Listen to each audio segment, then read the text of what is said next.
Bonjour à tous. Voilà, nous finissons notre semestre. Vous avez tous bien mérité un repos afin de redémarrer l'année 2017 avec nous en pleine forme.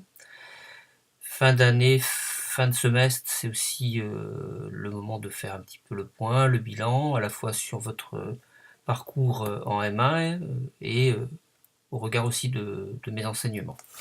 Alors l'année en général, je dois vous dire que dans l'ensemble, l'équipe enseignante trouve le niveau du groupe très bon, une bonne implication par la majorité d'entre vous, ça se ressent au niveau des notes, globalement, même si certains ont quelques difficultés, mais globalement, on a vraiment un noyau dur avec des notes très intéressantes au regard des années précédentes. Donc il y aura certainement de très bonnes moyennes qu'on va valider ce vendredi 16 lors de notre jury. Vous avez à ce titre reçu les notes pour que vous puissiez voir s'il n'y avait pas des erreurs ou des éléments qui vous paraissaient difficilement compréhensibles afin qu'on puisse les intégrer si erreur il y avait avant le jury qui validera définitivement les notes du semestre. Je rappelle que dès qu'un semestre a la moyenne, il est validé. Il est validé, c'est-à-dire que même si vous avez eu 0 à une, une UE, votre semestre est validé et vous ne pourrez pas repasser cette UE. Donc si pour certains, ils se retrouvent avec une moyenne générale au-dessus de 10 et qu'ils ne veulent pas le valider dans la mesure où ils voulaient passer les autres UE qu'ils avaient mis de côté en seconde session, dites-le nous très très rapidement. Je vais le repréciser dans le mail qui va accompagner l'envoi de ce lien, du petit film. Voilà, pour qu'on puisse justement retenir vos notes afin que vous puissiez repasser effectivement les UE que vous avez mis de côté parce que vous avez décidé de les passer en deux temps à la deuxième session. Retour sur mes deux enseignements, enfin mes trois enseignements, parce qu'il y en a un qui est allé sur les deux semestres, j'y reviendrai. Méthodologie du stage, donc je vais revenir sur plurilinguisme. Donc plurilinguisme, vous avez eu les retours, des commentaires sur vos documents partagés. Vous allez avoir le détail aussi des notes avec les participations, puisque vous avez pu avoir jusqu'à 2 points supplémentaires sur l'ensemble des points au total. Voilà, de très bonnes choses, des choses qui, si certains ont eu des notes un petit peu déficientes, c'est parce qu'ils n'ont pas répondu à la question, ils ont oublié un certain nombre d'éléments. En général, je l'ai précisé sur les documents partagés, et donc ça sera à vous, en fonction des commentaires que j'ai pu faire, si vous avez des questions, de venir me les poser. Pour juste une chose, alors pensez aussi qu'à chaque fois qu'on vous demande quelque chose, il ne faut pas le voir comme un exercice mais comme une tâche. Donc toujours pensez aussi à l'introduire.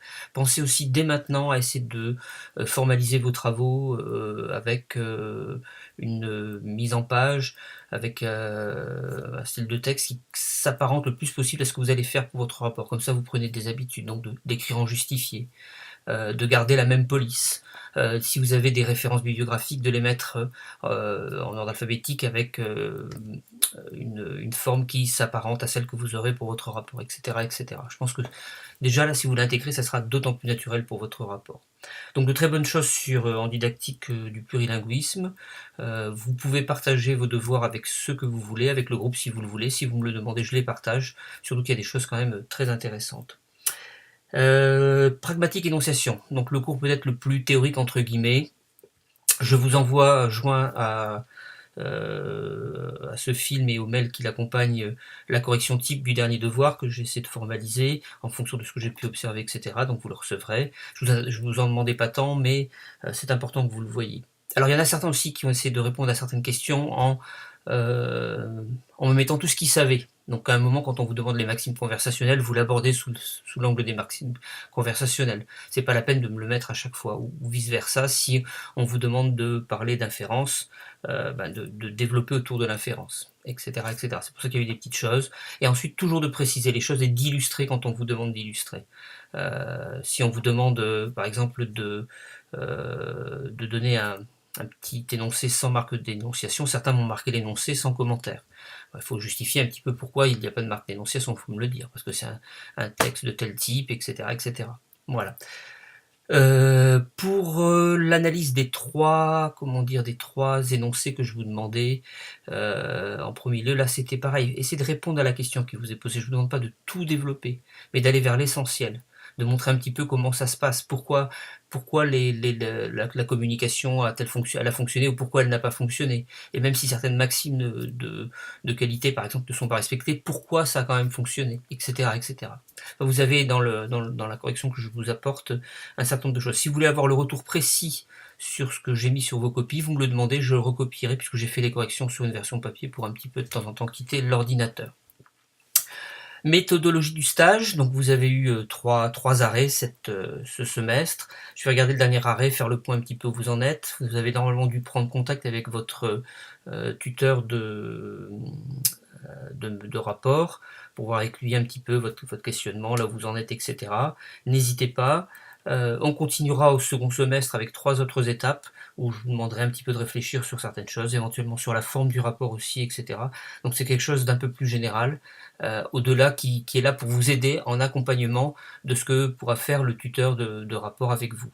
Alors si vous ne le contactez pas, il ne faudra pas vous plaindre si vous rendez votre rapport et que celui-ci, on vous dit ça ne correspond pas du tout à ce qu'on attend.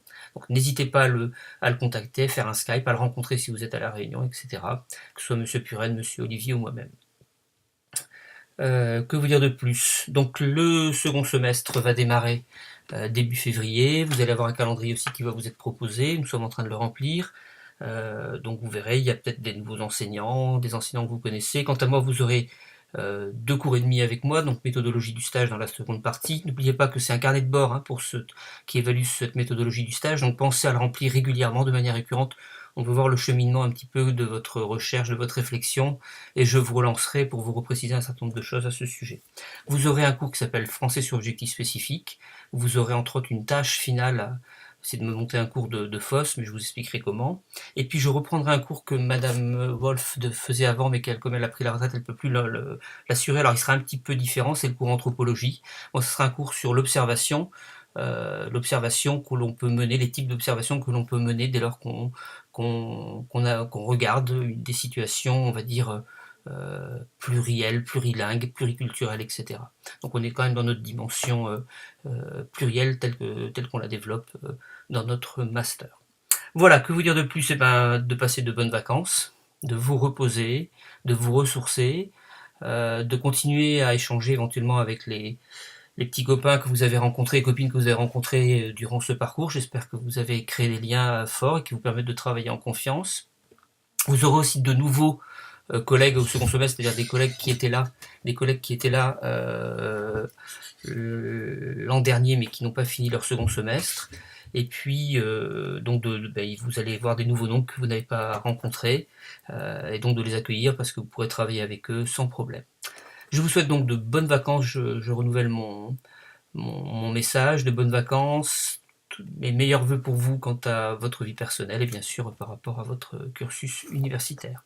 À très bientôt, au revoir.